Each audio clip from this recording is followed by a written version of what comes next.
Hey there, and welcome to Dark Creaky TV. If you're new, hit that subscribe button for spine-tingling Reddit creepypasta stories that are perfect for a night of chilling thrills. Don't forget to share your thoughts in the comments below. Thanks for watching, and let's get into tonight's stories.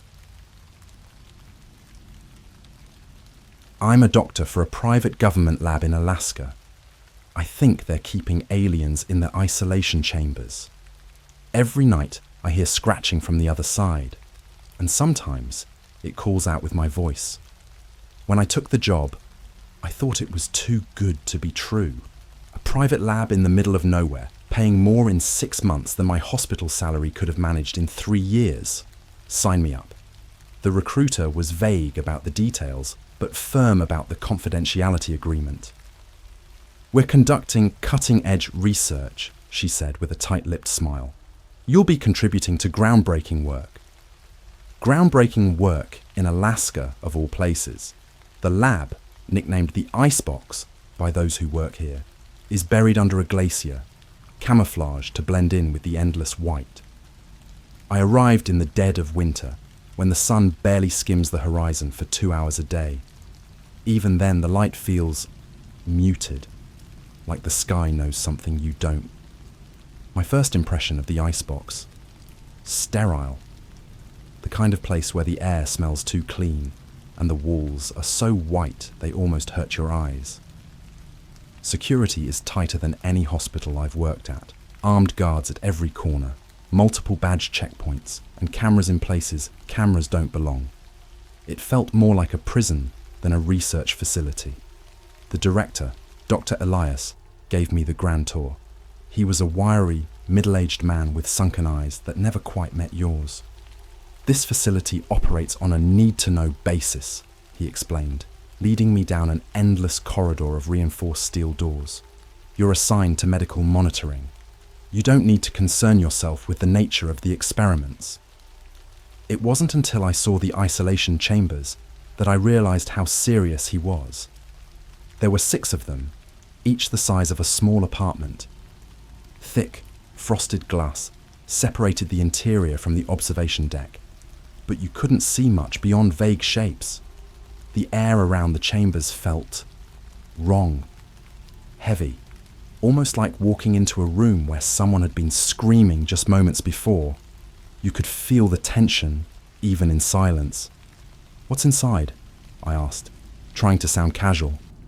Dr. Elias paused, his hand lingering on the edge of the glass. "You don't need to know," he said, and his tone left no room for argument. The first few weeks were uneventful. I was mostly monitoring vitals, heart rates, oxygen levels, and brain activity, all transmitted from the isolation chambers. The data was bizarre, to say the least. Heartbeats that didn't follow normal rhythms, spikes in brain activity that didn't correlate with any known patterns. Sometimes the monitors would glitch, showing heart rates over 300 beats per minute or oxygen levels far below survivable ranges, only to stabilize seconds later.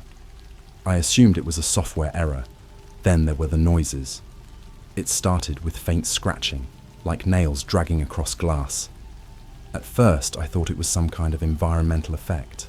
Ice shifting, maybe. But the sound didn't come from the walls or ceiling. It came from inside the chambers. On the 5th night, I stayed late to review some data. The lab was eerily quiet, the kind of quiet that amplifies every creak and shuffle. Around midnight, I heard it again, scratching, but louder this time. It wasn't frantic. It was deliberate, rhythmic, like something trying to draw attention. I went to the observation deck, my heart pounding in my chest. The frosted glass made it impossible to see inside, but the scratching was unmistakable.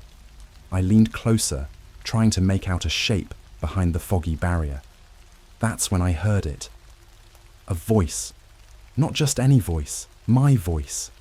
"Let me out," it whispered, low and guttural. "Please. I'm cold." I stumbled back, almost tripping over my own feet. The voice wasn't perfect. It sounded distorted like a bad recording. But it was definitely mine. My first instinct was to check the monitors, but everything looked normal. Heart rate, Steady, brain activity, minimal. Oxygen levels, fine. Whatever was in that chamber, it wasn't human. It couldn't be. The next morning, I reported the incident to Dr. Elias. His reaction chilled me more than the voice. "Don't concern yourself with auditory anomalies," he said flatly, barely looking up from his clipboard. "Anomalies?" I repeated. It sounded like me. How is that an anomaly? Dr. Elias finally looked at me, and there was something in his eyes. Fear, maybe, or guilt. The chambers are designed to contain more than physical entities. Sometimes they project. Don't let it get to you. Project what? I asked, my voice rising. What's in there? He didn't answer. Instead, he handed me a file labeled Clearance Level 5 and left the room. I opened it, expecting some kind of explanation, but it was just pages of redacted text and blurry photos. The only thing legible was a single sentence scrawled at the bottom of the last page. Do not respond to it. That night, I couldn't sleep. I kept replaying the voice in my head, the way it mimicked my tone, my inflection. Let me out. The words rattled in my skull like a bad song you can't shake. Around 2 a.m, I gave up and decided to go back to the lab. Maybe reviewing the data would help me make sense of it. The halls were dark and empty, the overhead lights buzzing faintly. As I approached the observation deck, I noticed something strange. The frost on the glass had thinned, as if the chamber had warmed up from the inside. For the first time, I could almost make out a shape behind the barrier. It wasn't human. I can't even describe what I saw. My brain refused to process it. The shape shifted constantly, like smoke trapped in a jar, but there were flashes of something solid. A hand, a face. Every time I thought I saw a feature, it dissolved back into the shifting mass, and then it moved closer to the glass. The scratching started again, louder this time, and then the voice came back, clearer than before. "Let me out," it said, almost pleading. "It's so cold." I backed away, my breath fogging up the observation window. As I turned to leave, I heard it again. But this time, it wasn't coming from the chamber. It was behind me. I didn't turn around right away. I froze, my body locked in place like a glitching computer. My mind was racing with a single thought. It's behind me. The sound was so close, like a whisper brushing the back of my neck. "It's so cold," it said, again in my voice. Except this time, it was softer, quieter, almost weaker. When I finally managed to move, I spun around fast, my hand clutching at the flashlight clipped to my belt. The beam cut through the darkness of the corridor, illuminating nothing but empty space. No shadow, no figure, just the cold, sterile walls of the icebox. But the air was wrong. The hairs on my arm stood on end, and the temperature felt like it had dropped by 10 degrees in an instant. My breath came out in small, rapid puffs, visible in the freezing air. I wasn't alone. I could feel it. I decided I'd had enough for the night. I practically sprinted back to my quarters, locking the door behind me and shoving a chair under the handle for good measure. Not that I thought it would help much.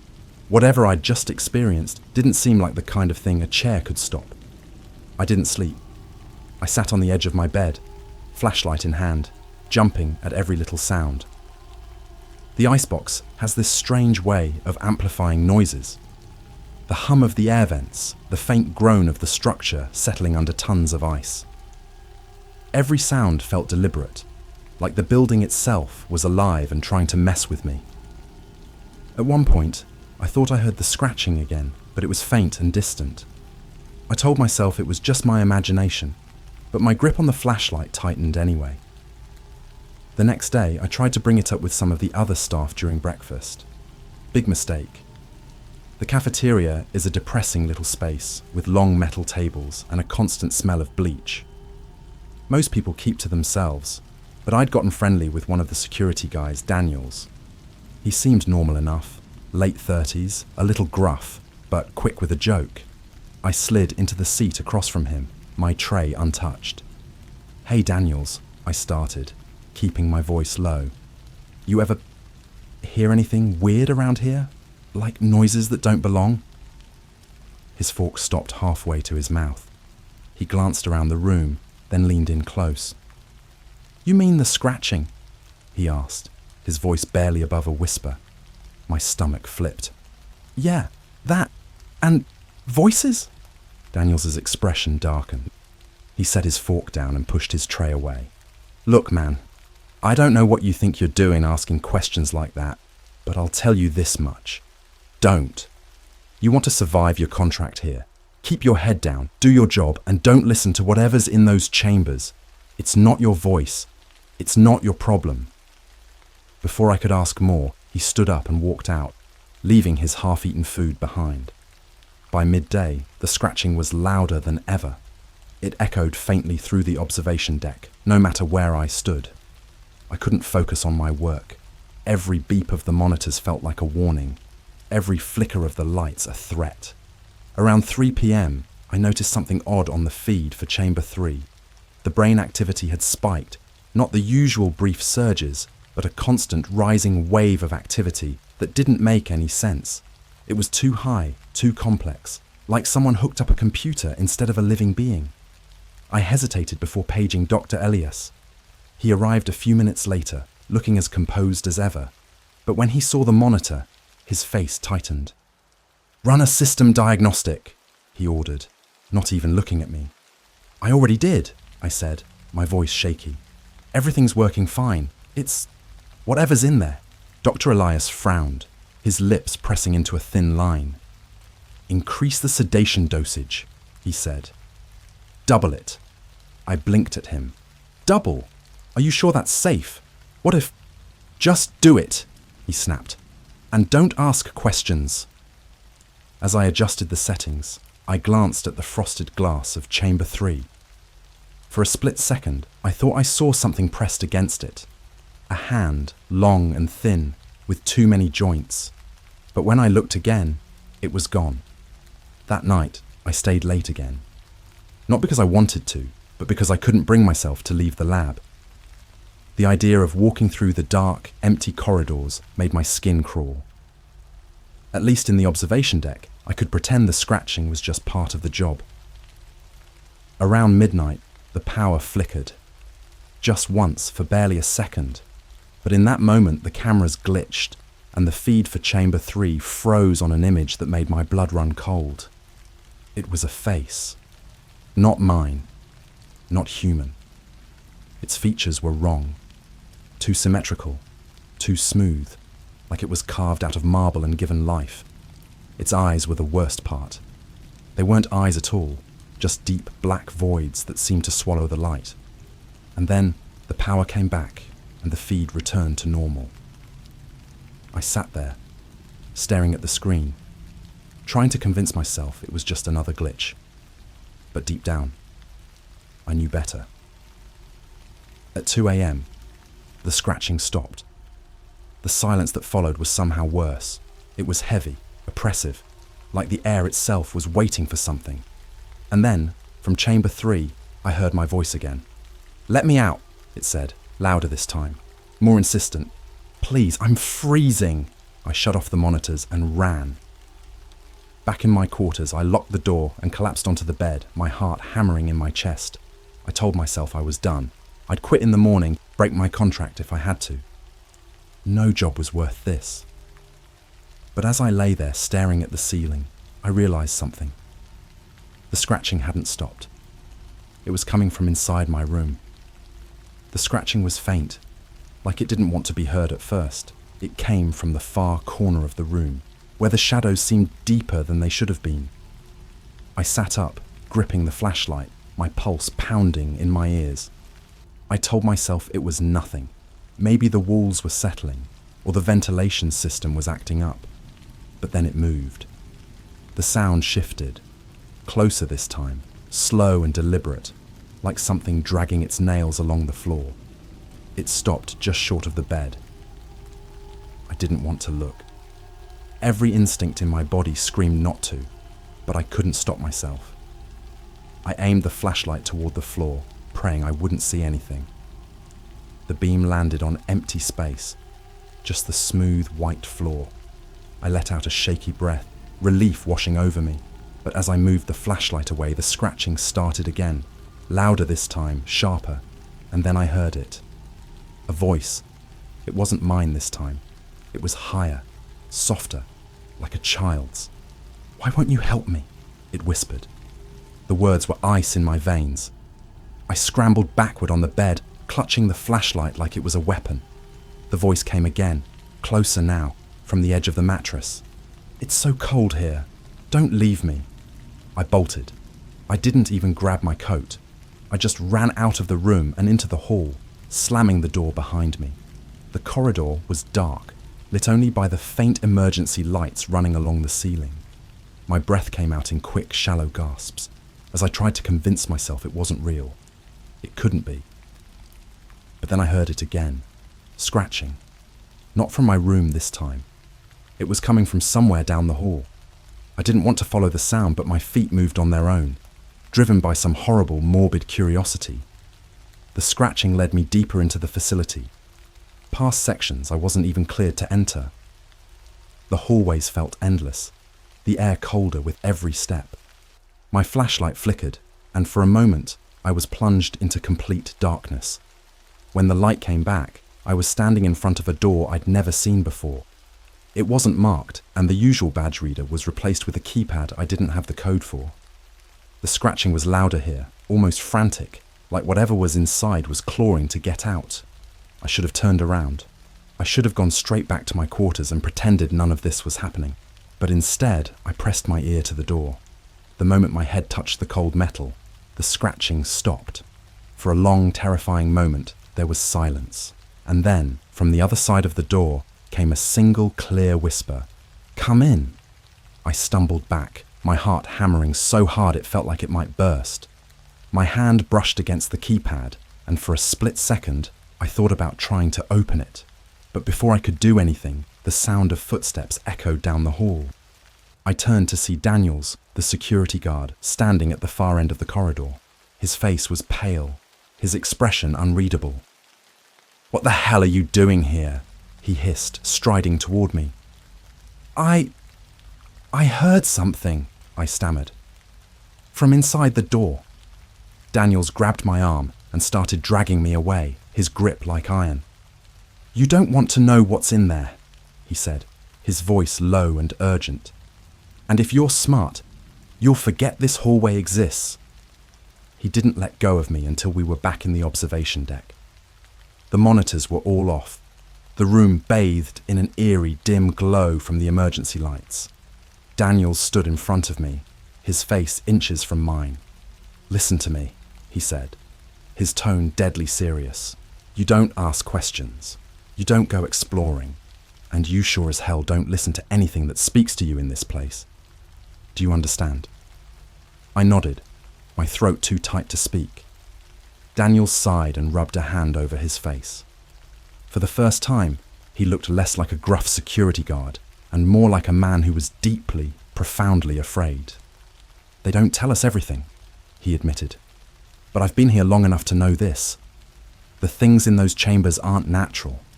They'll get inside your head if you let them. Don't let them." "What are they?" I whispered. Daniel shook his head. "You don't want to know." I didn't go back to my room that night. I stayed in the observation deck, the monitors off, the door locked. Every now and then, I thought I heard the scratching again, but it was faint, distant. Maybe I was imagining it, or maybe it was just waiting. The next morning, Dr. Elias called me into his office. He didn't waste time with pleasantries. "You were seen in an unauthorized area last night," he said, his voice cold and sharp. "Care to explain?" I hesitated. "I heard something," I said finally. "Scratching and a voice." Dr. Elias's expression didn't change, but I could see the tension in his jaw. "You're here to do a job," he said. "Not to investigate things that don't concern you. If you can't handle that, you're free to leave. But if you stay, you follow the rules. No more wandering, no more questions. Are we clear?" I nodded, but inside my curiosity was eating me alive. Something was wrong here, something they weren't telling me.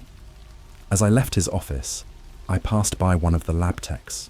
She looked at me with an expression I couldn't quite place. Sympathy, maybe, or pity. "Be careful," she murmured as I walked by. "They always go after the new ones."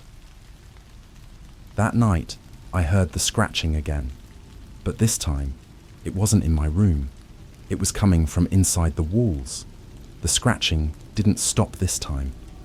It moved steadily, a faint, scraping rhythm that seemed to travel just out of reach.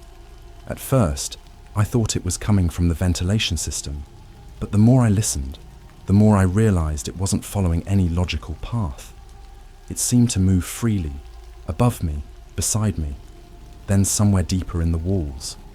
And it wasn't just scratching anymore. There was a faint, wet sound accompanying it, like something dragging through water, or a body being pulled across the floor. I tried to ignore it, throwing myself into the data I was supposed to be monitoring. But even as I stared at the screens, my ears were locked on the sound. Every time I thought it might stop, it would shift, closer, louder, until it felt like it was right behind me.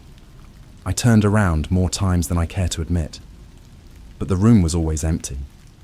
Just me and the walls. Around midnight, I heard the whisper again. My voice distorted and faint, but unmistakably mine. "It's so cold," it said, dragging out the last word in a way that made my stomach twist. I slammed my hands over my ears, but it didn't help. The sound wasn't coming from the room anymore. It was coming from inside my head. I stumbled out of the observation deck, desperate to get away from the noise. The halls were empty and cold, the emergency lights casting long shadows that seemed to stretch toward me. I didn't have a plan, just a primal urge to move, to escape. But the scratching followed. I ended up back in the hallway with the unmarked door, the one Daniels had warned me to stay away from. My feet felt like they had a mind of their own, drawing me closer, despite every nerve in my body screaming to turn back. The keypad glowed faintly in the dim light, a silent invitation. For a moment, I just stood there, staring at the door. The scratching was louder here, almost deafening, and underneath it, I could hear something else. A low, guttural growl, barely audible, but deeply unsettling. And then the whisper came again. "Let me out." It wasn't my voice this time. It was a chorus, layered and overlapping, like a dozen different people all speaking at once. Some voices were familiar, others weren't. But the way they said the words, pleading, desperate, it made my skin crawl. Before I could stop myself, I reached for the keypad. My fingers hovered over the buttons, my heart hammering in my chest. I didn't know the code, but some part of me felt like the door would open anyway if I tried. But just as I was about to press the first button, a hand grabbed my shoulder. I spun around, ready to scream, but it was Daniels. His face was pale, his eyes wide with a fear I hadn't seen before. "What the hell are you doing?" he hissed, pulling me away from the door. I don't know," I stammered. "It's like something was calling me." "Shut up," Daniels snapped. He dragged me back down the hall, his grip so tight it hurt. "You don't listen to it. You don't even look at that damn door. Do you understand me?" I nodded, too shaken to argue. When we were far enough away, Daniels let go of me and leaned against the wall, breathing heavily. "I told you not to wander," he said. "You're lucky I found you before someone else did. If Elias knew you were there..." "What's behind that door?" I asked, my voice barely above a whisper. Daniels didn't answer right away. He just stared at me, like he was trying to decide whether or not I could handle the truth. Finally, he sighed. "They call it Chamber Zero," he said. "It's not supposed to exist.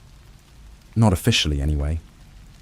But whatever's in there, it's worse than anything in the other chambers. It doesn't just stay inside, it gets into your head. It makes you see things, hear things. If you go near it too long..." He trailed off, his eyes darting to the walls around us. "What happens?" I pressed. Daniels shook his head. "You don't want to know. Just stay away. That's all you need to do. I didn't sleep that night. Every time I closed my eyes, I heard the scratching again, growing louder and louder until I thought my skull might split open. At one point, I thought I felt something brush against my arm, cold, wet and wrong, but when I turned on the light, there was nothing there. By morning, I was a mess. My hands were shaking, my head pounding, and I couldn't shake the feeling that I was being watched, but I forced myself to go back to work. The observation deck was eerily quiet when I got there. The monitors were still, the air heavy with a silence that felt unnatural. For a moment, I thought I might finally get a reprieve. And then I saw the glass.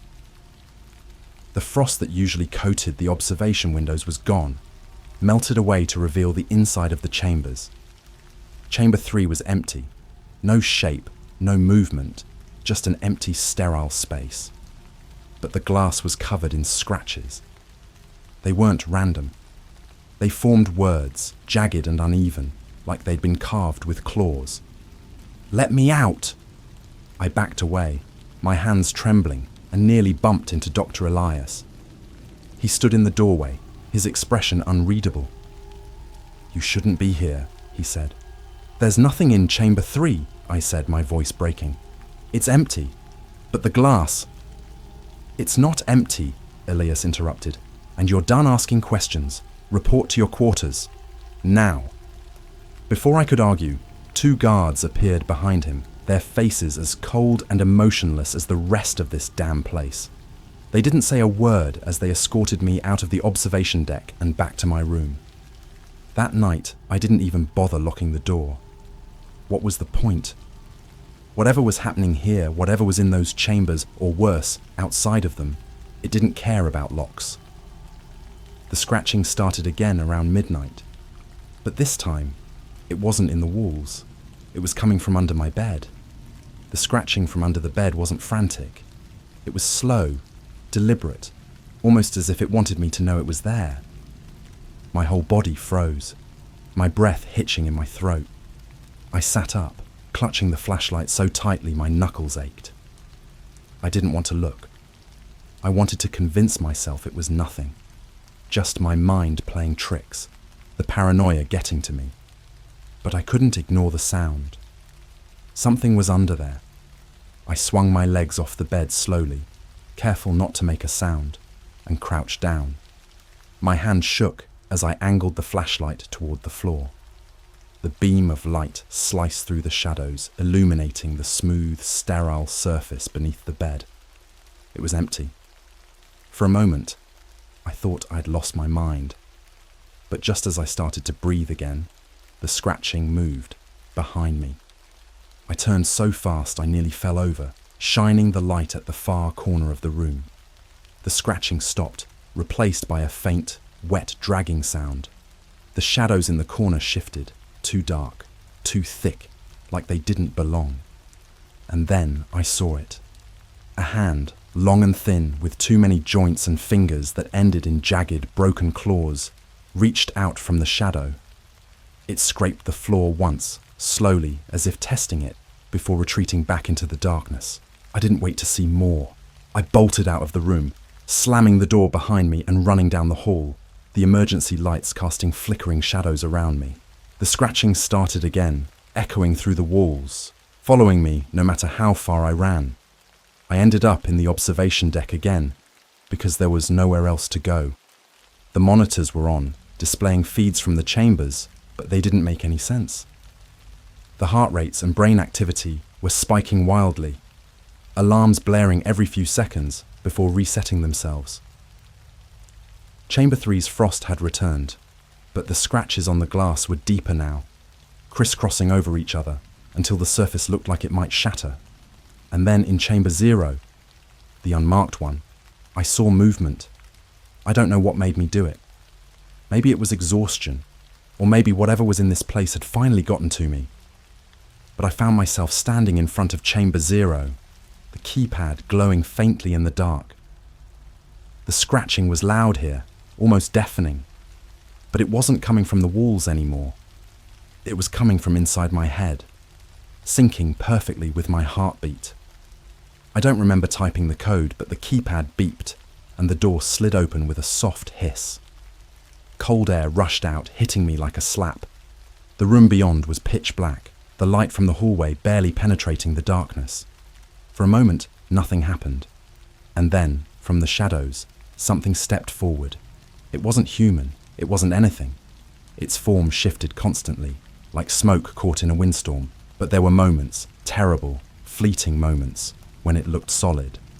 A face would form, then dissolve. A hand reaching out only to vanish again. Its eyes, when they appeared, were pits of endless black that seemed to pull the light right out of the air. And yet, the thing that struck me the most wasn't how it looked. It was the feeling. The air grew heavy, pressing down on me like I was standing at the bottom of the ocean. My lungs burned, my knees buckled, and my mind felt like it was tearing apart. It spoke, but not with words. The voice was everywhere and nowhere, filling my head with a sound that wasn't quite sound. You opened the door. The room tilted, or maybe I did. The thing stepped closer, its shifting form looming over me.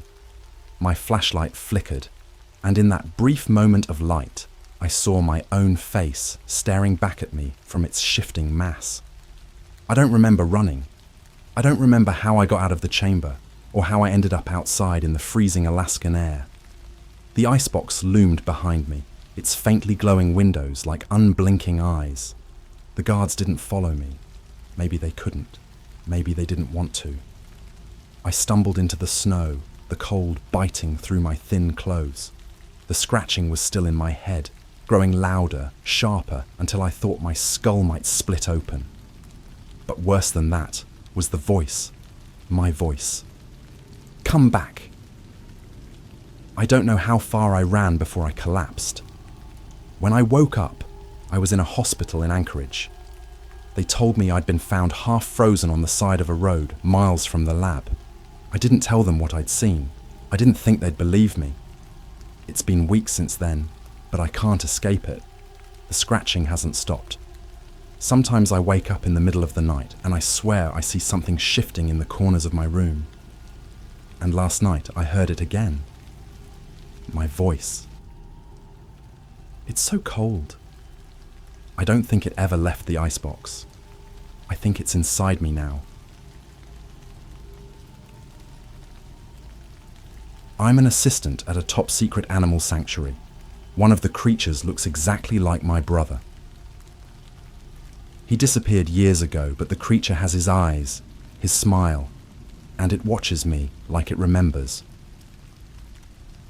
Have you ever taken a job that felt too good to be true? That's where my story starts. I was in a rough patch, jobless, broke, and crashing on a friend's couch.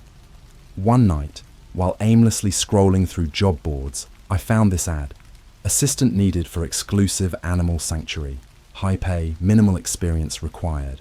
Must sign NDA. I figured it was a scam or one of those weird pyramid schemes, but I was desperate. I clicked, sent my info, and forgot about it. A week later, I got an email. They wanted to interview me. The interview was odd. It wasn't in some office, but at a diner on the edge of town. The woman I met introduced herself as Dr. Lenora.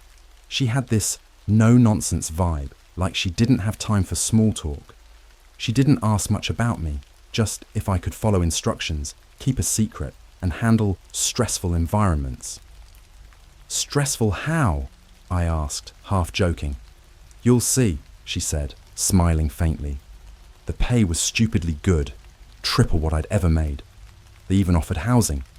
The only catch, I couldn't tell anyone where I worked or what I did. Not even my family. It sounded shady, but again, desperation. I signed the NDA and started the next day. The sanctuary wasn't what I expected. No open fields or cute animals lounging around. It was hidden deep in the woods, surrounded by a tall barbed wire fence. Security was intense. Guards with guns, cameras everywhere, and this high-tech fingerprint scanner just to get in. Inside, it looked more like a research lab than an animal shelter. sterile white halls, fluorescent lights, and the faint hum of machines. Dr. Lenora gave me a quick tour, but didn't explain much. She used words like containment and habitat, but never said what we were containing. Your job, she said, is to observe and report. If anything seems off, you come to me. Don't interact unless instructed. I nodded, even though I had no idea what off meant. She handed me a clipboard and led me to a viewing room. The first time I saw them, I felt a chill crawl up my spine. The animals weren't animals, not really. They were something else. Creatures I couldn't place in any category. Some looked vaguely familiar, like oversized versions of normal animals. Others were completely alien. Too many eyes, limbs bending in ways they shouldn't, or skin that shimmered like oil on water.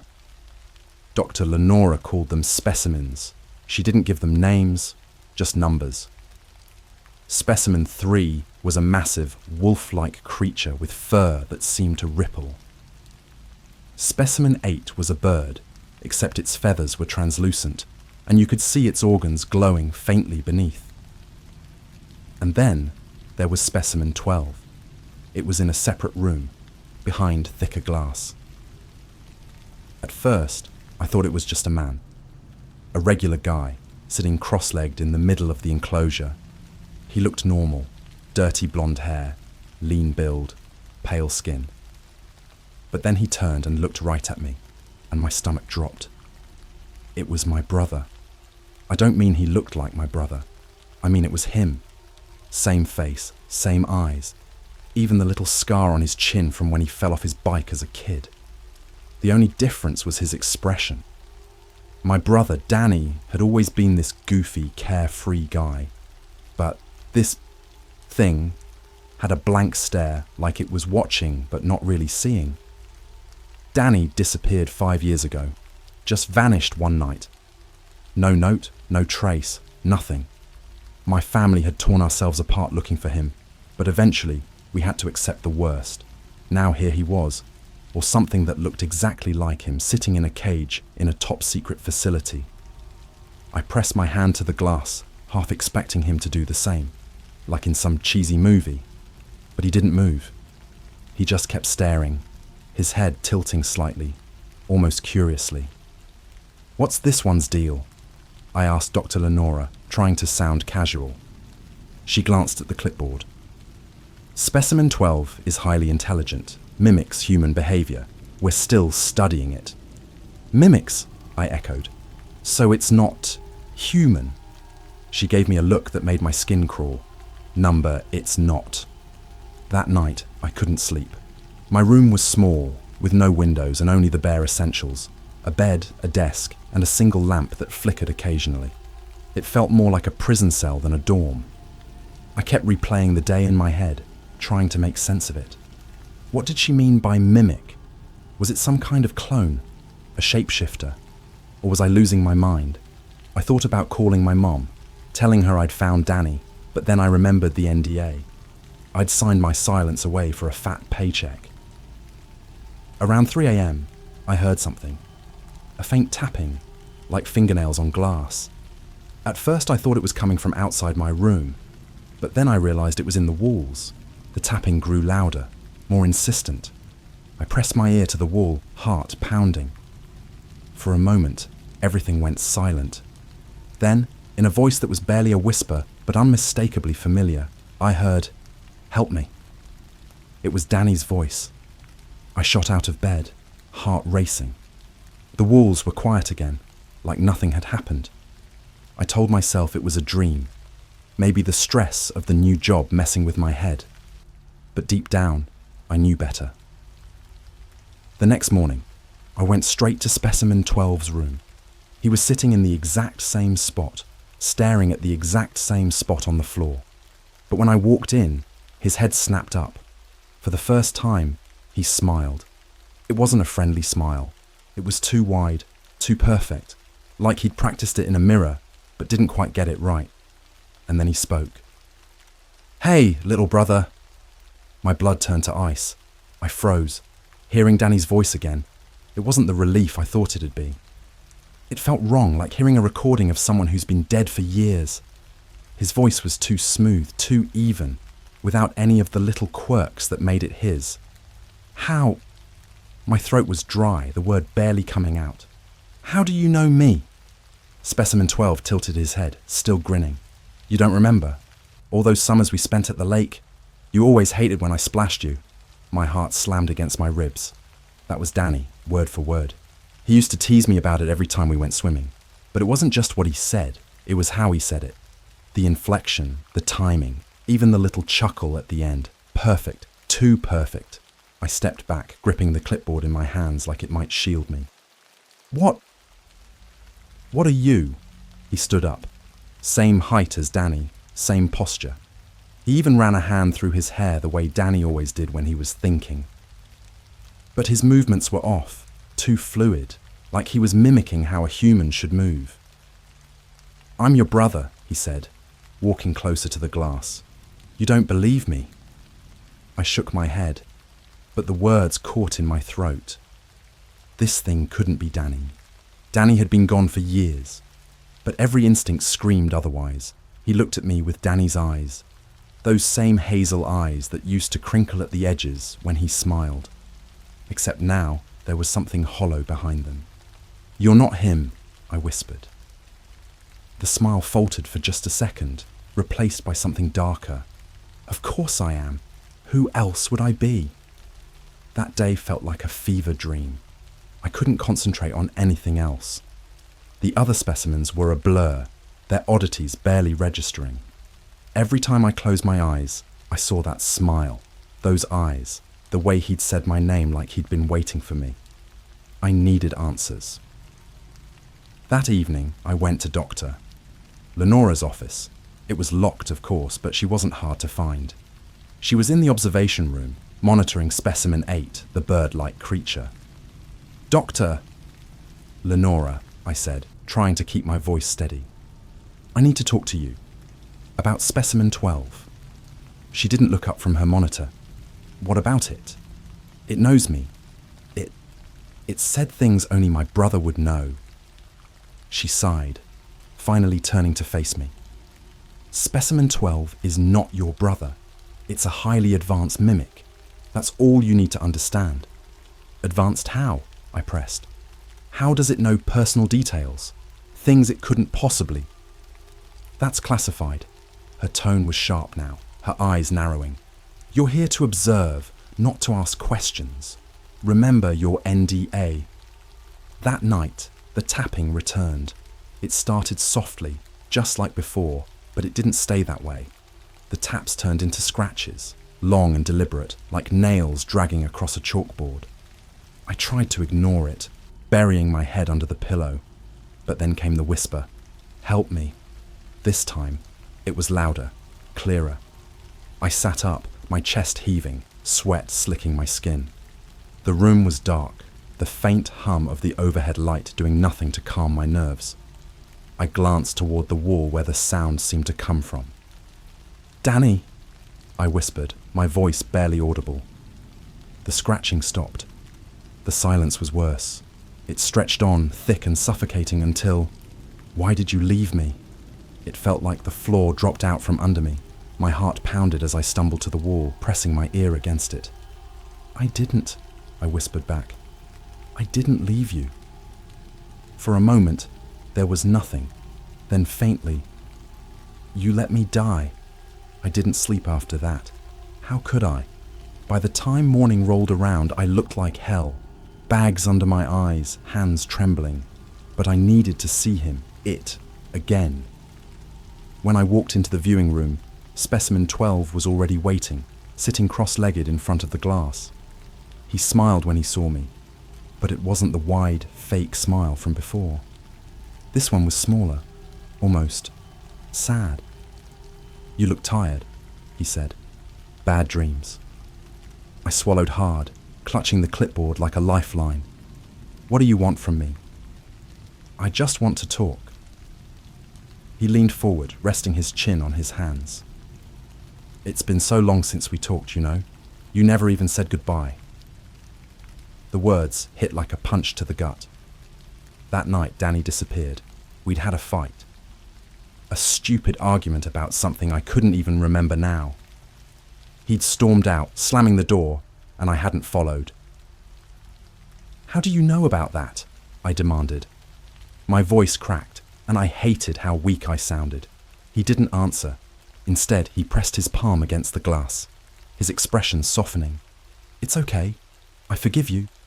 I don't know why I did it. Maybe it was the lack of sleep. Maybe it was the guilt." But I raised my hand and placed it against the glass, mirroring his. The glass wasn't cold like I expected. It was warm. Too warm, almost like skin. And then, I swear, I felt it. A faint pressure, like something pushing back from the other side. I yanked my hand away, stumbling back, but Specimen 12 didn't move. He just kept smiling. "See? I'm real," he said softly. My stomach churned, bile rising in my throat. I left the room without another word, the echo of his voice following me down the hall. "You can't leave me again." That night, I decided to dig deeper. If Dr. Lenora wouldn't give me answers, I'd find them myself. The sanctuary had a small archive room, mostly filled with research papers and security logs. It wasn't locked, probably because they didn't expect anyone to snoop. I combed through file after file, my eyes burning from the strain. Most of it was jargon I didn't understand, charts and diagrams that meant nothing to me. But then I found it. A file labelled Specimen 12-Acquisition. My hands shook as I opened it. Inside were photos, grainy, black and white images of something being dragged out of the woods. It looked human, but not quite. Its skin was pale, almost translucent, and its limbs seemed too long, too thin. But the face, it was Danny. Only it wasn't. The photo wouldn't leave my mind. I kept staring at it, my fingers trembling as I traced the faint outline of Danny, or whatever this thing was. Being dragged through the dirt. The more I looked, the less it made sense. His face was unmistakable, but everything else, it wasn't human. Not fully. The file wasn't just photos. There were pages of notes, some scribbled in handwriting I could barely read, others printed with cold, clinical precision. The dates jumped out at me first. 5 years ago, the exact time Danny disappeared. Specimen 12, located in Sector 7 of Black Ridge Forest. Initial assessment suggests high mimicry capabilities. Subject mimics recently deceased organism for unknown purpose. Recently deceased. My stomach dropped. Was Danny dead when they found him? And if he was, then what was this thing? I barely noticed the footsteps behind me until it was too late. "What are you doing in here?" Dr. Lenora's voice cut through the silence like a knife. I spun around, clutching the file to my chest like a kid caught sneaking candy. I got lost," I stammered. Her eyes flicked to the open drawer, then back to me. Her expression didn't change, but the air in the room shifted, heavy with tension. "You're not authorized to access those files." "I know, I hesitated, knowing I was about to cross a line. I needed to know the truth. About Specimen 12. About my brother. Her jaw tightened. For a moment I thought she was going to blow up, call security, or worse. But then she sighed, rubbing her temples like she was already regretting what she was about to say.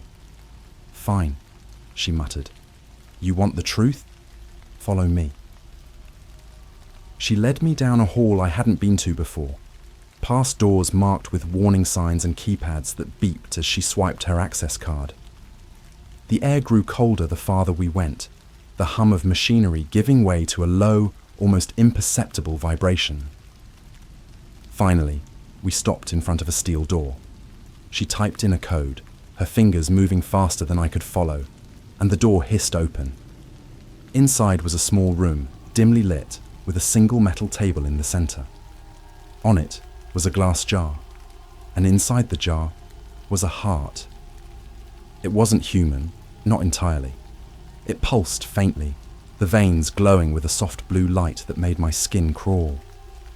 "What is this?" I whispered. "This," Dr. Lenora said, her voice flat, "is specimen 12's core." The real specimen 12 inches. I stared at her, waiting for the punchline, but she wasn't joking. "The thing in the enclosure isn't a creature, it's a shell, a puppet, controlled by this." She gestured to the heart, her face unreadable. "We still don't fully understand how it works, but it can replicate life forms it's come into contact with. It doesn't just copy their appearance. It mimics their memories, their personalities. It becomes them." My legs felt like jelly. I gripped the edge of the table to steady myself.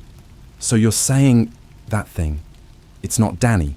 "No," she said firmly. "It's not your brother. It never was." Her words should have been comforting. They weren't. If it wasn't Danny, then how did it know so much?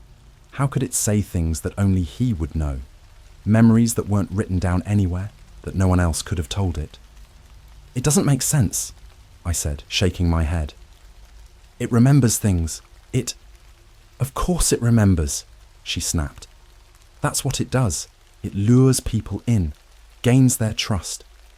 And when they let their guard down..." She didn't finish the sentence, but her meaning was clear. "How did you even find it?" I asked. She hesitated, her eyes darting to the jar. "We didn't find it. It found us." I couldn't get her words out of my head. It found us. What did that even mean? That night, I couldn't stay in my room. The walls felt too close, the air too thick. I needed answers, and I wasn't going to get them from Lenora. There was only one other place to go. The forest. The woods surrounding the sanctuary were dense, the kind of place you could get lost in even with a map. The trees loomed overhead, their twisted branches blocking out the moonlight. I used the flashlight on my phone, the beam barely cutting through the darkness. Every crack of a twig, every rustle of leaves made my heart race. I wasn't even sure what I was looking for. Maybe some clue about where they'd found specimen 12. Or maybe just a way to convince myself that this wasn't all a nightmare. But then I saw it. A clearing bathed in faint blue light. At the center was a massive tree, its bark blackened and scarred. Strange symbols were carved into it, glowing faintly, the same eerie blue as the heart in Lenora's lab. And beneath the tree, half buried in the dirt, was a body. My blood ran cold as I stepped closer, the flashlight trembling in my hand. The body was old, decayed, but I could still make out the features, the blonde hair, the scar on the chin. It was Danny, the real Danny. The air around me shifted, growing colder. I turned, and there it was, specimen 12, standing at the edge of the clearing, watching me. "You found him," it said, its voice softer now, almost gentle. "I didn't think you'd come this far." My breath caught in my throat. I couldn't move, couldn't think. It stepped closer, the smile gone from its face. "He wanted to go home, you know," it continued. "He called for you, but you didn't come." "Shut up," I whispered, my voice shaking. It tilted its head, its expression almost pitying. "I can take his place," it said. "I can be him. All you have to do is let me in." My grip tightened on the flashlight. I wanted to run, to scream, to do anything but stand there. But I couldn't. Because deep down, a part of me wanted to believe it. "I'm your brother," it said again. And this time, its voice cracked. Just like Danny's used to when he was upset. And for one terrifying moment, I almost believed it. I don't know how long I stood there, frozen in that clearing. The air was thick, suffocating, as if the forest itself was holding its breath. The thing wearing Danny's face didn't move, but its presence filled the space between us, heavy and undeniable. "You don't have to fight it," it said, its voice low and steady like a calm tide lapping at the shore. "You've missed him, haven't you?" The flashlight shook in my hand. I wanted to scream at it, to tell it to stop, but my throat felt like it was closing. It took another step closer, just enough for me to see the faint shimmer in its eyes. The same hazel that used to light up when Danny laughed. "He's gone," I choked out, my voice barely audible. You're not him." Its head tilted, the movement slow and deliberate, like it was considering my words. "He doesn't have to be gone. Not if you let me help." I wanted to believe it. God, I wanted to believe it. I looked down at the body half buried beneath the tree. The real Danny. His face was pale, sunken, lips pulled tight over teeth that had started to rot. It was him, but it wasn't, just a shell of who he used to be. But this thing, it had his voice, his memories. It felt like him in a way that made my stomach twist with guilt and longing. "What do you mean, help?" I asked, the words tumbling out before I could stop them. It smiled, but there was no joy in it, just the kind of patience that felt like a trap. "You and I, we can make a trade." The air in the clearing grew colder, the faint hum of the glowing symbols on the tree vibrating in my skull. The thing stepped closer, and this time I didn't back away. I couldn't. "A trade," I repeated, my voice trembling. "Yes," it said, crouching down so we were eye level. "I'll give you back your brother, the real one, not just his face, not just his memories, him." Its eyes flicked to the body under the tree. "I can fix this. I can bring him back to you, but..." It hesitated, just enough to make my chest tighten. "But what? You have to let me in." My heart pounded. The words didn't make sense, but somehow I knew exactly what it meant.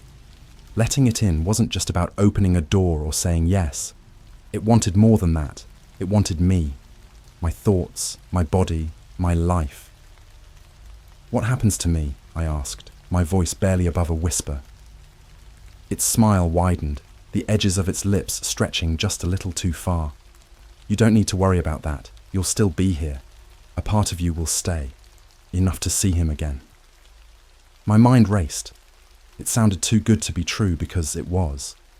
But looking at Danny's lifeless body, I felt that familiar weight in my chest, the one that had been there since the night he disappeared. The guilt, the loss, the thought of going back to my empty life without him. It reached out, its hand hovering inches from mine. "I can make you whole again." A sound broke through the silence, a low growl, guttural and angry. I turned, my flashlight swinging wildly, and saw something moving in the trees. It was huge, its silhouette barely visible against the darkness, but its eyes, they glowed, two burning red orbs that made my blood run cold. The thing that looked like Danny didn't move, but I could feel the shift in its demeanor. Its calm facade cracked just slightly, and for the first time, I saw something that almost looked like fear. "It's not your choice to make," the growling voice rumbled. The creature stepped into the clearing, its massive form towering over me. Its body was covered in matted fur, its limbs too long, its fingers ending in sharp claws. It was Specimen 3, the wolf-like creature from the sanctuary. But here, in the forest, it was something else entirely, something primal and furious. "You don't belong here," it snarled, its voice reverberating through the ground. "Go back to your cage." The thing wearing Danny's face stood slowly, its smile returning, though it didn't quite reach its eyes. "And leave him to you. Number, he's mine." I stumbled back as the two creatures faced off, the tension between them so thick it felt like the air itself might shatter. The wolf thing lunged first, moving faster than something its size should have been able to. The mimic didn't flinch. It sidestepped, fluid and graceful, its movements too perfect to be human. The fight was chaos. Claws and teeth clashed against limbs that twisted in impossible ways. I backed away, my heart pounding in my chest, but I couldn't take my eyes off the scene. The mimic wasn't just defending itself, it was toying with the wolf, dodging attacks with that same unnerving smile on its face. "You can't stop me," it said, its voice echoing as if it were coming from everywhere at once. "He's already mine." The wolf let out a deafening howl, and the air around us seemed to shift. The glowing symbols on the tree flared brighter, and the ground beneath me trembled. I didn't understand what was happening, but I knew I didn't want to stick around to find out. I turned and ran. My flashlight bounced wildly as I sprinted through the woods, branches clawing at my face and arms. The sounds of the fight faded behind me, replaced by the pounding of my heartbeat in my ears. I didn't know where I was going, but I knew I couldn't stop. The forest seemed endless, every tree identical to the last, but then I saw it, a faint light in the distance. I pushed myself harder, my lungs burning, until I stumbled into another clearing. It wasn't the sanctuary. It wasn't anywhere I recognized.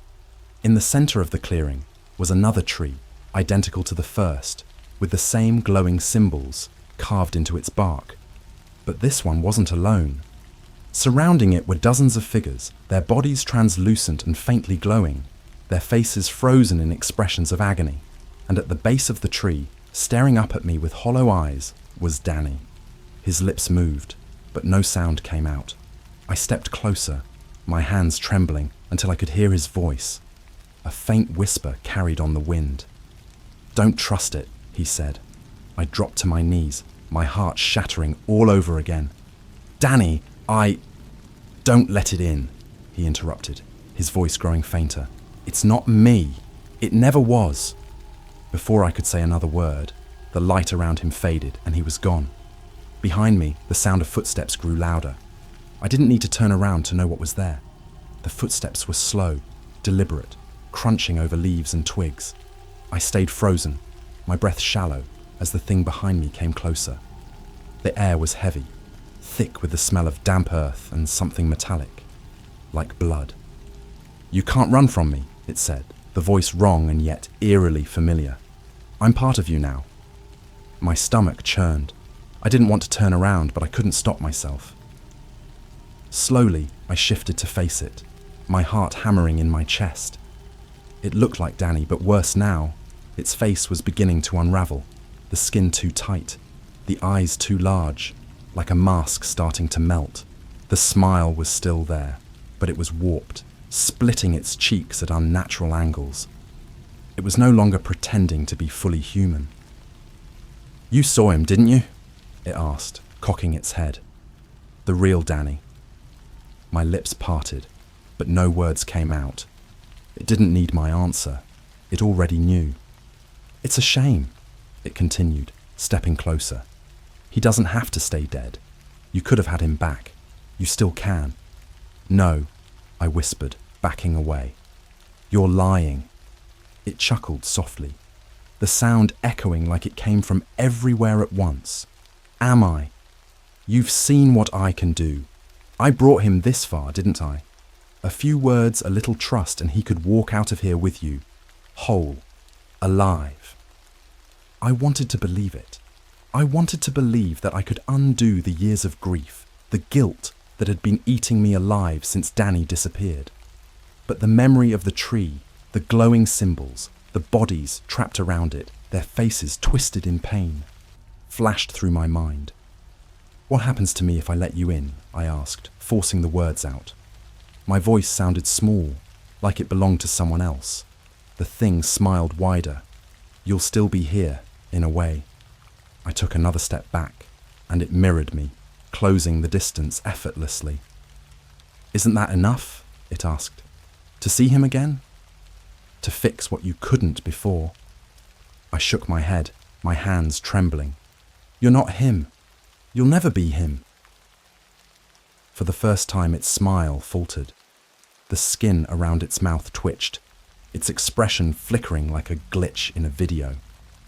Then its face contorted, the calm, almost kind facade twisting into something monstrous. "You don't get to refuse me," it growled. "Not after everything I've given you." The clearing darkened, the light from the glowing tree fading, until only the thing's eyes remained, two pale predatory orbs locked on me. I could feel it closing in, its presence pressing against my mind, forcing its way into my thoughts. "You're mine now," it hissed. "You've always been mine." Pain shot through my skull, sharp and blinding. I stumbled, clutching my head as its voice echoed in my mind, a cacophony of whispers and laughter that threatened to split me apart. "Let me in." it said, over and over. Let me in. I fell to my knees, my vision swimming. I didn't know how much longer I could hold out. It was inside me, digging deeper with every passing second. And then I heard it. A low, guttural growl. The wolf. Specimen 3 burst into the clearing, its massive form crashing through the undergrowth like a freight train. Its glowing red eyes locked on the mimic, and it charged without hesitation. The mimic let out a piercing scream, its human-like facade shattering completely. Its limbs stretched and twisted, its body morphing into something unrecognizable, a mass of dark, writhing tendrils that lashed out at the wolf. The two creatures collided, the force of the impact shaking the ground. I scrambled back, my heart pounding as I watched them tear into each other. The mimic was fast, its movements fluid and unnatural, but the wolf was relentless, its claws and teeth ripping through the tendrils like they were paper. The clearing was chaos, snarls and screeches, dirt and blood flying in every direction. But the mimic wasn't just fighting the wolf. Its tendrils reached for the tree, wrapping around its trunk, feeding on the glowing symbols carved into the bark. The more it consumed, the stronger it seemed to grow. The wolf let out a deafening roar, its jaws closing around the mimic's center. There was a blinding flash of light, and the symbols on the tree flared brighter than ever. The mimic shrieked, its body convulsing violently. And then, silence. When I opened my eyes, the mimic was gone. The clearing was still, the only sound the faint rustling of leaves in the wind. The tree's glow had faded, its symbols burned away, leaving the bark charred and blackened. The wolf stood in the center of the clearing, its massive frame heaving with each breath. It turned to me, its red eyes meeting mine. For a moment, I thought it might attack, but then it lowered its head, almost like a bow, and disappeared into the shadows. I don't remember how I got back to the sanctuary. My body felt like it was moving on autopilot, my mind numb from everything I'd just seen. When I finally stumbled into the dorms, I collapsed onto the bed, staring at the ceiling as the events of the night played over and over in my head. The mimic was gone, Danny was gone, and I was left with nothing but questions and the hollow ache of grief. The next day, Dr. Lenora found me. She didn't ask what happened in the woods. She didn't need to. Specimen 12 has been neutralized, she said, her tone cold and clinical. Your employment is terminated, effective immediately. I didn't argue. I packed my things and left without another word. It's been weeks now, but I can't stop thinking about what it said, about the trade. Part of me wonders if I made the right choice, if I should have taken the chance to see Danny again, even if it meant losing myself. But then I remember the bodies around the tree, their faces frozen in torment, and I know I did the only thing I could. Still, at night, when the world is quiet and the shadows stretch long across the walls, I sometimes hear it, that voice, so soft and familiar, whispering from the corners of my mind, "You'll come back. You always do. And God help me. Part of me wants to."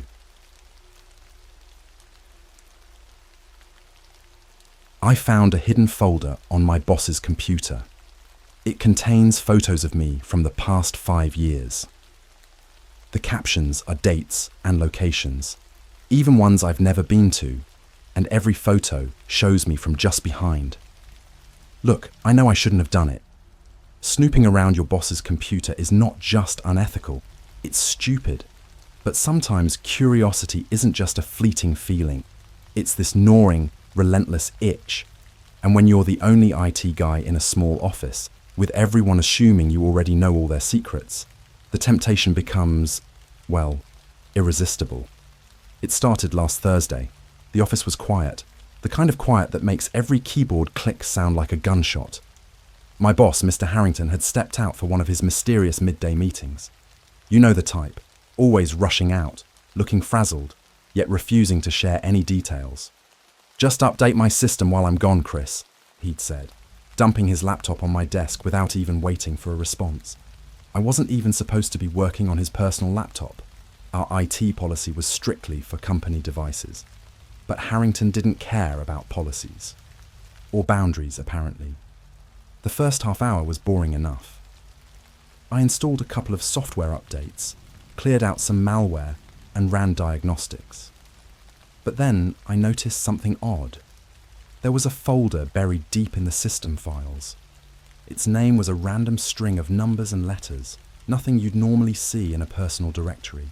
It was huge, nearly half the storage capacity of his hard drive, yet it was hidden so well I wouldn't have found it if I wasn't running a detailed scan. I don't know what possessed me to open it. Call it IT guy instinct or just plain nosiness, but the moment I clicked, my stomach dropped. Inside were hundreds of photos, of me. The first photo wasn't all that weird, just me sitting at my desk in the office. It could have been taken by anyone. Maybe it was from an office party or something, right? But then I clicked to the next one. It was a photo of me walking to my car last Friday. Same clothes, same weather, same angle. The next photo, me at the gas station, filling up my tank. My chest tightened as I kept scrolling. Each photo was dated with a location tagged in the file name. I recognized some of the places. Work, my apartment complex, my favorite coffee shop. But others didn't make sense. A park I'd never visited, a diner halfway across town. And every single photo had one thing in common. I was always photographed from behind. I stopped scrolling after about 50 photos. My hands were shaking too badly to keep going. What the hell was this? How long had this been going on? I closed the folder and sat there, trying to breathe. My head was spinning. Harrington couldn't possibly have taken these photos himself, could he? The guy barely left the office. But if it wasn't him, then who? Just then, the office door creaked open, and I nearly jumped out of my chair. It was just Stacy from accounting, dropping off some paperwork. "You okay, Chris? You look like you've seen a ghost," she said, raising an eyebrow. "Yeah, just tired," I mumbled, waving her off. As soon as she left, I closed everything on Harrington's laptop, unplugged it from my workstation, and shoved it into my desk drawer. I couldn't bring myself to look at him when he came back from his meeting. That night, I couldn't sleep. Every time I closed my eyes, I saw those photos. The dates on them went back 5 years. 5 whole years. I was fresh out of college back then, new to the city, new to this job. I didn't even know Harrington before my interview. And yet someone had been following me, documenting my every move for as long as I'd worked here. The worst part? There were photos from places I knew I'd never been. One was tagged in another state, a place I've never even visited. Another was taken at night, on a street I didn't recognize. How could I have been somewhere without realizing it? The next day at work, Harrington acted completely normal. He didn't mention the laptop, didn't ask if I'd fixed it, didn't even look at me for more than a passing second. It was almost like he knew. But that wasn't the scariest part. When I opened my own laptop that afternoon, I found an email in my inbox. No sender, no subject line. Just one sentence. "Stay out of the folder." I stared at the email until my eyes burned. Stay out of the folder. No sender, no subject line, and no traceable metadata. It was as if it had materialized out of thin air. I should have reported it, gone to HR, told someone, but I didn't. Not because I didn't want to, but because I couldn't. You ever get that gut feeling? The one that screams at you louder than logic? Mine was practically howling. Don't say a word. So I didn't. I deleted the email, closed my laptop, and forced myself to focus on work. For the rest of the day, I avoided Harrington's office. The thought of facing him, knowing what I'd seen, made my skin crawl. That evening, as I drove home, I caught myself glancing in the rearview mirror more than usual. Every pair of headlights felt like they were following me. By the time I got home, my nerves were shot. I double-locked my door, something I never do, and poured myself a drink to calm down. Around 9 p.m, I decided to test a theory. I reopened my laptop and tried to access Harrington's hidden folder remotely. I didn't expect much, it was a long shot, but I needed answers. The folder was gone. I didn't mean moved, I mean gone, like it had never existed. No traces, no recovery files, nothing. I wasn't sure whether to feel relieved or more terrified. If someone had deleted it, that meant they knew I'd found it. Later that night, I noticed something strange. My phone, which I'd plugged in to charge earlier, was blinking. Not from a notification, just blinking, like the screen was struggling to turn on. I picked it up, and that's when I saw it. My wallpaper had changed. It was a photo of me, not a selfie or anything I'd ever taken.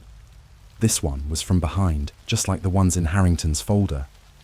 Except this one was different. It wasn't dated, but I recognized the location instantly. It was my apartment. The photo showed me sitting on my couch, taken from the perspective of someone standing right behind me. I dropped the phone like it was on fire and bolted to check my apartment. Nothing. No sign of forced entry, no open windows, no weird shadows lurking in the corners. I even opened every closet and looked under the bed, feeling ridiculous but desperate. Still, I couldn't shake the feeling that I wasn't alone. It wasn't paranoia. It was that primal, hair on the back of your neck sensation that someone is watching you. By the time I convinced myself to go back to the living room, the photo had vanished. My wallpaper was back to normal. Maybe I was losing it. Stress does weird things to people, right? That's what I kept telling myself. But then my phone buzzed. A text this time. No number, just the same anonymous sender. Stop digging. Sleep didn't come easy that night. Every time I closed my eyes, I felt like I was being watched. At one point, I could have sworn I heard faint tapping on the window, but when I checked, nothing was there. The next morning, I decided to take a different route to work. My usual drive didn't feel safe anymore. I took side streets, doubled back a few times, and parked 3 blocks away from the office just to be safe. When I finally sat down at my desk, I noticed something odd. My chair was warm. It was freezing in the office. Had been all morning, according to Stacy. But my chair felt like someone had been sitting in it. And there, on my desk, was a sticky note. Behind you. I froze. Every muscle in my body locked up as I forced myself to look over my shoulder. Nothing. Just the empty office behind me. But the note wasn't Harrington's style. His handwriting was neat, meticulous. This was rushed, almost shaky, like whoever wrote it wanted to be done as quickly as possible. I shoved the note into my pocket and spent the rest of the day looking over my shoulder. Every time someone passed by my desk, I flinched. By the time Harrington called me into his office around 4 p.m, I was a nervous wreck. "Chris," he said, leaning back in his chair with that smug smile he always wore. "You look exhausted. Everything okay?" His voice was calm, almost casual, but there was something in his eyes, a glint of something just beneath the surface. Curiosity? Amusement? I couldn't tell. "Yeah, just been busy," I said, forcing a smile. "You're sure?" he pressed. "Because you've been acting strange lately. I hope you're not letting work stress get to you." There was something unnerving about the way he said it, like he knew exactly what was stressing me out. I nodded, mumbled something about needing coffee, and got out of there as fast as I could. That night, I didn't go straight home. Instead, I drove to a bar across town where nobody knew me. I figured the noise and people would help me feel normal for a bit.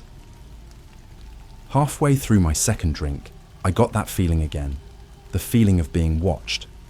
I scanned the room, trying to be subtle, and that's when I saw him. A man sitting alone in the corner, staring directly at me. He wasn't drinking. He wasn't eating. He wasn't even pretending to be on his phone. Just sitting there, watching. And the worst part? He looked exactly like the blurred figure I'd caught in the reflection of my living room window the night before. I don't know how long we stared at each other. It wasn't one of those casual glances you can brush off. This man, if you could even call him that, was locked on me, unblinking, like I was the only thing in the room. I tried to play it cool. I looked away, took another sip of my drink, and pretended I hadn't noticed. But you know how you can feel when someone's still watching you. That was the vibe. A couple of minutes later, I glanced back. He was gone. At first, I felt relieved. Maybe I'd just imagined it. Maybe the stress of the last few days was finally catching up to me. But then I caught movement out of the corner of my eye. He was standing by the bar now, closer, still staring. That's when my instincts kicked in. I slammed some cash on the table, grabbed my jacket, and left without looking back. I didn't run. Running makes you a target, but my heart was racing the whole way to my car. I kept checking the mirrors as I drove home, half expecting to see his face appear in the back seat. But the roads were empty, and by the time I pulled into my apartment complex, I'd almost convinced myself it was nothing. Almost. The second I stepped into my apartment, I locked the door, shoved a chair under the handle for good measure, and pulled the curtains shut. The thought of that guy knowing where I lived sent a chill through me.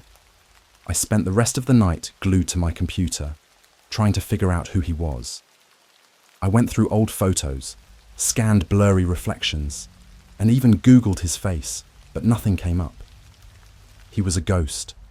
And then, just as I was about to give up, my screen flickered. Not a normal flicker, like a loose connection or a power surge. This was deliberate, almost rhythmic, like someone was trying to get my attention. The flicker stopped, and a window popped up. It was an image of me, sitting at my desk, right now. My stomach dropped. I whipped around, expecting to see someone behind me, but the room was empty. Still, the image on the screen was impossible to ignore.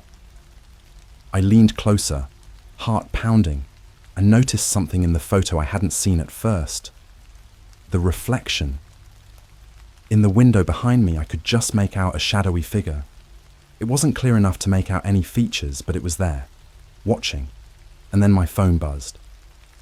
I didn't want to check it, but I couldn't help myself. The message was simple. "You can't hide." I nearly dropped the phone. My first instinct was to call the police, but what would I even say? That someone was stalking me with invisible cameras, that I'd been seeing shadows and reflections. I needed proof. The next morning, I decided to take control. I went back to the office early, before anyone else arrived, and plugged Harrington's laptop into the server. If the folder had been wiped, there had to be a backup somewhere. At first, it looked like I was out of luck. The server logs were clean, too clean. Whoever had wiped the folder knew exactly what they were doing. But then I found something, a hidden directory buried deep in the system. It wasn't labeled, just a string of random characters. But when I opened it, my blood ran cold. It was a live feed. Multiple live feeds, actually, from cameras all over the office. The break room, the conference room, Harrington's office, and my desk. I stared at the screen, trying to make sense of it. The feeds weren't standard security cameras. They were hidden, tiny, barely noticeable. But someone had access to them, and then I saw it. The feed from my desk showed me sitting there, hunched over Harrington's laptop, but in the reflection of the monitor, I saw a figure standing in the hallway behind me. I spun around so fast I nearly knocked over the chair. No one. But when I turned back to the laptop, the live feed was frozen. I closed everything, yanked the laptop's cable, and shoved it back into Harrington's office. My hands were shaking, my heart pounding. I needed air. As I stepped outside for a smoke, my phone buzzed again. Another message. This time, it was a photo of me, taken from behind, standing outside the office building, right where I was now. The hair on my arms stood on end. I turned in every direction, scanning the street for anyone holding a camera or phone, but it was empty. And then I felt it. That unmistakable sensation of being watched. I don't know what made me look up, but when I did, I saw him. The man from the bar. He was standing on the roof of the building across the street, silhouetted against the grey sky. For a moment, we just stared at each other. And then he smiled. It wasn't a normal smile. It was too wide, too sharp, like his face wasn't used to making that expression. And then he was gone. The smile haunted me. It wasn't human. It couldn't have been. I didn't see him climb down from the roof or vanish into the building. He was just gone. I didn't go back to the office that day. I told my manager I felt sick, which wasn't a lie. My stomach churned every time I thought about that frozen grin, like my body was rejecting the memory. I spent the day locked in my apartment, curtains drawn, every light on. Paranoia had taken root, and it wasn't letting go. Every shadow seemed too long, every noise too deliberate. By nightfall, I was no closer to figuring out what was happening. I'd scoured the web for anything that could explain it. Stalkers, hackers, deepfake technology, but none of it added up. How was this guy always one step ahead of me? How did he know where I was before I even moved? Around midnight, my phone buzzed again. I didn't want to look. I knew it wouldn't be good, but ignoring it wouldn't make it go away. The message was short, just 3 words. Open the door. My blood ran cold. I stared at the text, trying to convince myself it was some sort of sick joke. But then came the knock. 3 slow, deliberate knocks on my front door. I froze. My mind raced through every possibility. Was it the police? A neighbour? Someone delivering a package late at night? But deep down, I knew. I crept toward the peephole, every step feeling heavier than the last. When I finally looked, my breath caught in my throat. No one was there. The hallway was empty. Not a single sound. Not a flicker of movement. Just silence. I slowly backed away, heart pounding, and locked the deadbolt for good measure. Then the phone buzzed again. This time it was a photo. The view from my peephole, looking out into the empty hallway. I dropped the phone and stumbled backward, nearly tripping over my coffee table. My head was spinning. The walls felt like they were closing in. Whoever this person was, they weren't just watching me. They were inside my building. I grabbed the heaviest thing I could find, a metal lamp, and crouched behind the couch, waiting. My heart was beating so loud I was sure it'd give me away. Minutes passed. Maybe hours. Nothing happened. Just when I thought it was safe, the lights flickered. Not just in my apartment, throughout the entire building. The soft hum of electricity faded, replaced by an eerie, suffocating silence. And then I heard it. A faint scraping sound, like metal on metal, coming from the hallway. I wanted to believe it was the pipes, or maybe some maintenance work, but the sound was too deliberate. It wasn't rhythmic. It wasn't random. It was moving. Toward me. I tightened my grip on the lamp, every muscle in my body screaming to run. But where could I go? The front door was out of the question and the windows were 4 stories up. The scraping stopped. For a moment, there was nothing but silence, and then a whisper. You can't hide. It wasn't coming from the hallway. It was coming from inside the apartment. I spun around, swinging the lamp wildly. Nothing, but I could feel it. Something was there.